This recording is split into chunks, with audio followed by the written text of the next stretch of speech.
औज़ुबिल्लाहिमिनश्शैतानिर्रजीम बिस्मिल्लाहिर्रहमानिर्रहीम।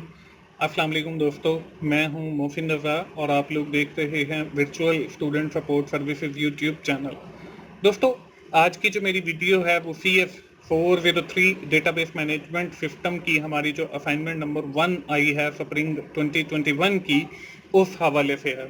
दोस्तों, हमारा ये स्प्रिंग 2021 जो है एक नया सेमेस्टर है और इस सेमेस्टर के अंदर मैं आप लोगों को virtual student support services YouTube channel के थ्रू आपकी असाइनमेंट्स के सोल्यूशन, आपके जीडीबीज के सोल्यूशन फराहम करूंगा।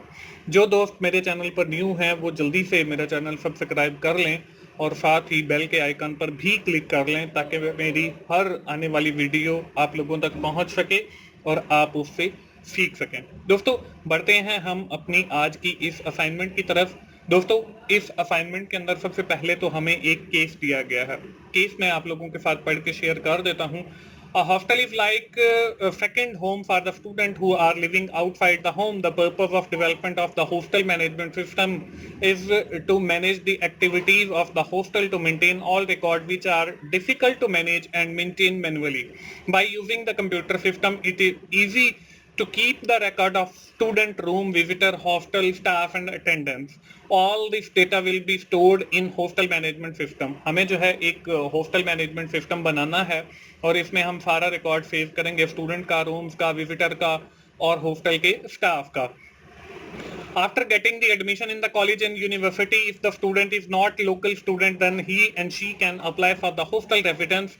At the time of registration, an admission form is filled by the student. While filling a form of student need to be provided a visitor detail so that only registered visitor can visit the student. After getting the authentication by the hostel admin, admin can allocate the room and hostel mess to the student. After getting the admission confirmation notification from the hostel authorization, and student can view available facilities and hostel allocation detail. Hostel admin is responsible to provide the basic facilities like library, newspaper, electricity, internet and meal facilities to all the students. In a student fee voucher, calculation of the hostel mess charges depend upon the student's presence, stay and utilization of the facilities. A student can view and download hostel fee voucher, and paying fee student should upload the fee voucher. Student can post complaint and view notification alert generate by the hostel warden. इसके अंदर जो है आपका student का और जो आपका hostel admin है उसकी ज्यादा इंटरेक्शन है। स्टूडेंट जो है वो अपने फी वाउचर के साथ जो है वो हॉस्टल की फीस भी पे करेगा और जो वो दूसरी फैसिलिटीज ले रहा है, इंटरनेट की, न्यूज़पेपर की, लाइब्रेरी की, मील की, वो सारी फीस भी पे करेगा और जो वार्डन की तरफ से नोटिफिकेशन है उनको भी व्यू करेगा। इसके बाद आगे जो है कुछ रिक्वायरमेंट्स और दी गई है। Hostel staff include hostel warden, employ, mess staff can log in to mark attendance. Hostel warden should be able to view student and staff attendance record, view student complaint and can send alert notification to the student. Hostel admin can view hostel record, student, staff room, visitor attendance, payment detail. He and she can update hostel record, student, staff room, visitor attendance, payment, etc. Admin should be able to generate the student, staff and due reports. यहाँ पे जो है hostel staff के बारे में बताया गया है। हॉस्टल स्टाफ के अंदर वार्डन है, मेस का है का स्टाफ है और एम्प्लॉइज हैं। जो हॉस्टल वार्डन है वो अटेंडेंस मार्क कर सकता है स्टूडेंट की, उनकी कंप्लेंट्स को जो है वो व्यू कर सकता है। इसी तरह जो अटेंडेंस है उसको व्यू कर सकता है, जो पेमेंट है उसको व्यू कर सकता है। एडमिन जो है वो सारी रिपोर्ट्स को जनरेट करेगा। अब इस केस के बाद जो है हमने करना क्या है, draw the context level diagram and level 0 data flow diagram. हमने जो है कॉन्टेक्स्ट लेवल डायग्राम बनानी है और हमने डेटा फ्लो लेवल 0 डायग्राम बनानी है। तो दोस्तों, बढ़ते हैं हम अपने इस डायग्राम की तरफ। आपको स्क्रीन के ऊपर सबसे पहले जो है मैं आपको बनाना सिखाऊंगा कॉन्टेक्स्ट लेवल डायग्राम। इसमें दोस्तों मैं आपको बताता चलूं कि मैं सिर्फ आपको एक आइडिया दे रहा हूं डायग्राम्स बनाने का। इसमें अगर आपको कहीं पर लगे कि इसके अंदर कुछ एडिशन या सब्ट्रैक्शन होती है तो वो आप लोगों ने खुद अपने एंड से जो है कर लेनी है। दोस्तों, जब हम लोग कॉन्टेक्स्ट लेवल डायग्राम बनाते हैं तो सबसे पहले जो है हम अपने सिस्टम को रिप्रेजेंट करते हैं इसमें HMS जो है, हॉस्टल मैनेजमेंट सिस्टम जो है, इसको हमने सेंटर में रखा और इसके साथ हमारी बाकी की जितनी भी एंटिटीज होंगी वो सारी इसके साथ इंटरेक्ट करेंगी। अब इस हॉस्टल मैनेजमेंट सिस्टम की हमारी जो एंटिटीज हैं जो मैंने आइडेंटिफाई की हैं, हो सकता है इसमें कुछ ज्यादा भी हो, तो आपने इस पैराग्राफ को जो है डीपली 3 से 4 बार जब आप पढ़ेंगे तो आपको अंदाजा हो जाएगा कि इसकी जो पॉसिबल एंटिटीज हैं वो कौन कौन सी बन सकती हैं। जो मैंने बनाई है वो मैं आप लोगों के साथ शेयर कर देता हूँ। इसमें जो पहली एंटिटी है वो एडमिन की है। इसके बाद हमारी जो दूसरी एंटिटी है वो हॉस्टल के जो हमारे स्टूडेंट्स हैं उनकी है। इसके बाद हमारे पास हॉस्टल का जो एडमिन है उसकी एंटिटी है। इसके बाद जो है हॉस्टल वार्डन। ये 4 एंटिटीज मैंने बनाई हैं। अब हम इनकी जो फंक्शनैलिटीज हैं कि एडमिन क्या परफॉर्म करेगा, हॉस्टल के जो स्टूडेंट हैं वो क्या करेंगे इस सिस्टम के साथ, हॉस्टल के जो वार्डन हैं वो इस सिस्टम के साथ क्या करेंगे, हॉस्टल का जो एडमिन है वो इस सिस्टम के साथ कैसे इंटरेक्ट करेगा, वो जो फंक्शनैलिटीज हैं वो हम लोग देखते हैं। उनको जो है मैंने एरोज के जरिए इसकी तरफ रिप्रेजेंट किया है। एडमिन जो है वो सबसे पहले इस सिस्टम के ऊपर जो है वो लॉगिन होगा। इसके बाद लॉगिन होने के बाद जो है वो मैनेज करेगा यूजर्स को।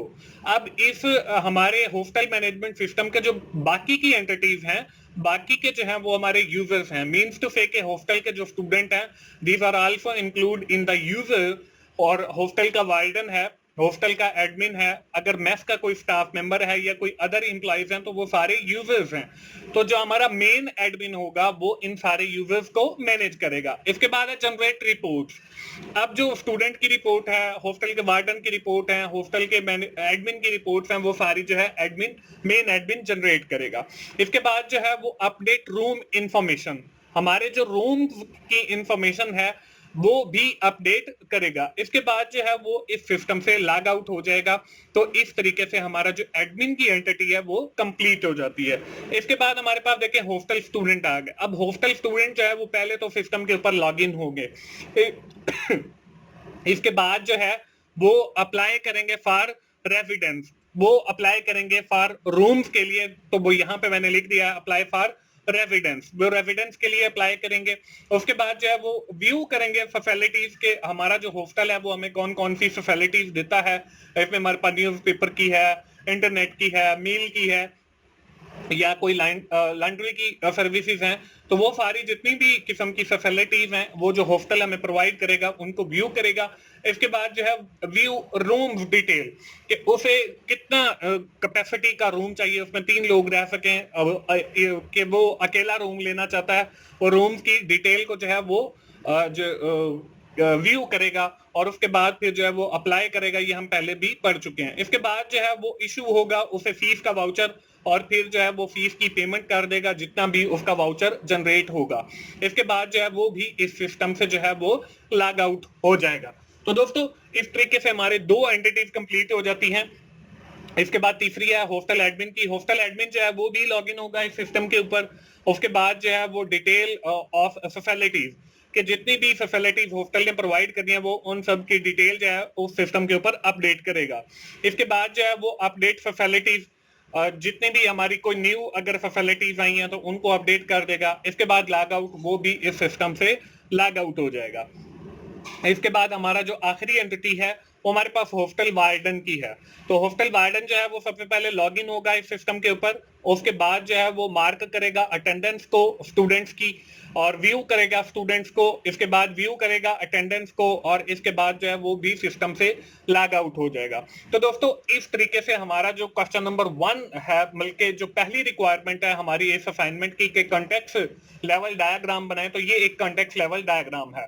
दोस्तों अगर आपको लगता है कि आपकी कुछ और भी एंटिटीज बनती हैं तो वो भी आपने इसी तरीके से बना लेनी है, और फिर उनके जो है वो फंक्शंस आपने बताने हैं। इसके बाद हमारी जो दूसरा पॉइंट था या दूसरी रिक्वायरमेंट थी इस असाइनमेंट की, वो थी लेवल 0 डायग्राम। लेवल 0 डायग्राम से पहले मैं आपको बताता चलूं कि मेरा एक और यूट्यूब चैनल भी है जिसका नाम 24/7 टीचर्स ऑनलाइन है। दोस्तों इसके ऊपर आपके जो मुश्किल सब्जेक्ट हैं वो मैंने रिकॉर्ड करके उनके लेक्चर्स रखे हैं।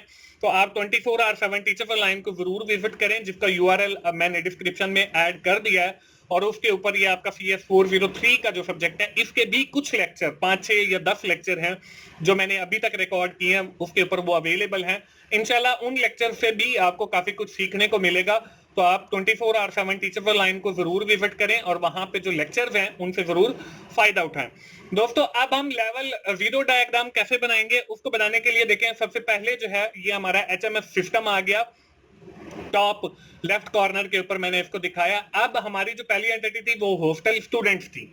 हॉस्टल स्टूडेंट जो है वो हमने कहा कि लॉग इन होंगे उस सिस्टम के ऊपर, HMS के ऊपर, और इनका जो रिकॉर्ड है, देखें ये एंटिटी को हम रेक्टेंगुलर के जरिए ही रिप्रेजेंट करते हैं, और ये जो डीएस है ये डेटा स्टोर के लिए हमारी सिंबल है।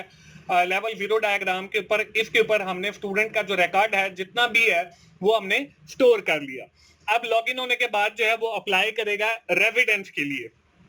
तो ये देखें यहाँ पे प्रोसेस के सिंबल के अंदर मैंने इसको अप्लाई करवा दिया रेजिडेंस के लिए। अब हमारे पास दूसरी एंटिटी जो है हॉस्टल एडमिन, उसका रोल जो है वो शुरू हो जाता है, और वो जो है हॉस्टल एडमिन वो असाइन करेगा रूम्स को। तो यहाँ पे भी मैंने एक प्रोसेस की सिंबल लगा दी है कि ये रूम असाइन हो गया, और ये इस तरीके से उस स्टूडेंट को असाइंड रूम हो जाएगा। तो यहाँ पे हॉस्टल एडमिन जो है वो इन रूम्स का जो है वो रिकॉर्ड रखेगा। तो रूम्स का रिकॉर्ड जहां पे सेव होगा वो भी हमारे पास डेटा स्टोर की सिंबल हमने यूज करके रिकॉर्ड ऑफ रूम्स लिख दिया। इसके बाद जो है हमारे पास दूसरी एंटिटी जो है वो है हमारे पास हॉस्टल वार्डन की। अब हॉस्टल वार्डन क्या करेगा, हॉस्टल वार्डन जो है वो सबसे पहले ऐड करेगा फैसिलिटीज को तो अपने डेटाबेस के अंदर, और इसको भी हमने डीएफ के साथ यानी डेटा स्टोर के साथ जो है रिप्रेजेंट किया है। दोस्तों आपकी एग्जाम की तैयारी के हवाले से भी एक चैनल है की टू सक्सेस, आप उसको भी जरूर विजिट करें। उसका भी जो यूआरएल है वो वीडियो के डिस्क्रिप्शन में मौजूद है। वहां पे आपकी मिड टर्म की तैयारी के हवाले से, ग्रैंड क्विज की तैयारी के हवाले से और फाइनल टर्म की तैयारी के हवाले से मटेरियल अपलोड है। आप की टू सक्सेस को भी जरूर विजिट करें। एड फैसिलिटीज के बाद जो हॉस्टल का एडमिन है वो इन सारी फैसिलिटीज को जो है देखेगा जो डेटाबेस के अंदर स्टोर है, और वो ऑफर करेगा स्टूडेंट को या प्रोवाइड करेगा फैसिलिटीज जितनी भी अवेलेबल है उस स्टूडेंट को। तो यहाँ पे देखें प्रोसेस के अंदर प्रोवाइड फैसिलिटीज आ गया, और ये स्टूडेंट के साथ हमने लिंक कर दिया। इसके बाद हॉस्टल का जो वार्डन है वो और क्या करेगा, बल्कि हॉस्टल का जो स्टूडेंट है वो फीडबैक देगा जो उसने फैसिलिटीज अवेल की है, इंटरनेट की हो गई, न्यूज़पेपर की हो गई या मेल की हो गई, वो उनके बारे में फीडबैक देगा कि वो उनसे मुतमईन है या मुतमईन नहीं है। तो वो उस फीडबैक को जो है वो हॉस्टल का जो वार्डन है वो उसको व्यू करेगा। अगर तो स्टूडेंट जो है वो उन फैसिलिटीज जो उसको प्रोवाइड की गई हैं वो अगर उनसे सर्टिफाइड है तो ठीक है, वरना वो फैसिलिटीज की क्वालिटी को इंप्रूव करेगा या फैसिलिटीज को जो है वो इंप्रूव करेगा। इसके बाद जो हॉस्टल का वार्डन है वो जो है वो स्टूडेंट की जो जितनी भी कंप्लेंट्स हैं, यहाँ पे व्यू स्टूडेंट लिखा हुआ है तो यहाँ पे व्यू स्टूडेंट कंप्लेंट हमने जो है वो लिख लेना है। उसके बाद जो है वो स्टूडेंट को व्यू करने के बाद भी जो है वो मार्क करेगा उनकी अटेंडेंस को। अब ये जो अटेंडेंस है ये भी हमारी डेटाबेस के अंदर स्टोर होनी है। तो ये देखें यहाँ पे मैंने जो है वो एक और डीएस का सिंबल लिया यानी डेटा स्टोर का, उसके अंदर रिकॉर्ड ऑफ स्टूडेंट अटेंडेंस जो है उसको मैंने सेव करवा दिया। अब यहाँ पे अब हमारे पास आखिरी जो एंटिटी बन जाती है वो ओवरऑल जो हमारा एडमिन है उसकी एंटिटी बच जाती है। अब इसको देखें, जो ओवरऑल एडमिन है वो हमारे यूजर्स को मैनेज करेगा। तो यहाँ पे देखें एक एरो जो है वो हॉस्टल स्टूडेंट जो है वो हमारा एक यूजर है उसको भी मैनेज करेगा। इसके बाद अगला जो यूजर है वो हमारे पास हॉस्टल वार्डन है, इस यूजर को भी जो है वो एडमिन मैनेज करेगा। ये हमारा ओवरऑल जो डेटाबेस एडमिनिस्ट्रेटर होता है उसकी हम बात कर रहे हैं। इसके बाद आखिरी जो हमारे पास यूजर है वो हॉस्टल एडमिन का है। इस यूजर को भी हमारा जो है डीबीए यानी डेटाबेस एडमिनिस्ट्रेटर वो इस यूजर को भी मैनेज करेगा। तो इस तरीके से दोस्तों हम लोगों ने लेवल 0 डायग्राम भी बनानी है। तो आप इसमें भी अगर आपको कहीं पर लगे कि कुछ चीजें जो है वो ऐड होने वाली हैं तो आप उनको जरूर अपने इस डायग्राम के अंदर ऐड करें। मैंने सिर्फ आपको आइडिया दिया है कि आपने कैसे कॉन्टेक्स्ट लेवल डायग्राम बनानी है और कैसे आपने लेवल 0 डायग्राम बनानी है इस असाइनमेंट की। दोस्तों ये थी हमारी आज की असाइनमेंट CF 403 की। उम्मीद है आप लोगों को आइडिया मिल गया होगा। दोस्तों आखिर में मैं फिर यही कहूंगा कि ये जो लोगो आपको 24/7 टीचर्स ऑनलाइन का नजर आ रहा है, आप YouTube में भी टीचर्स ऑनलाइन लिख के जरूर सर्च करें, और इस चैनल के ऊपर टीचर्स ऑनलाइन के ऊपर मेरे जो लेक्चर्स अवेलेबल हैं आप इनसे जरूर फायदा उठाएं। दोस्तों आज की जो वीडियो हम यहीं पे खत्म करते हैं। मिलते हैं अगली किसी असाइनमेंट सोल्यूशन की वीडियो के साथ या GDP की सोल्यूशन की वीडियो के साथ। उस वक्त तक के लिए मुझे इजाजत दीजिए। थैंक यू वेरी मच दोस्तों, अल्लाह हाफिज।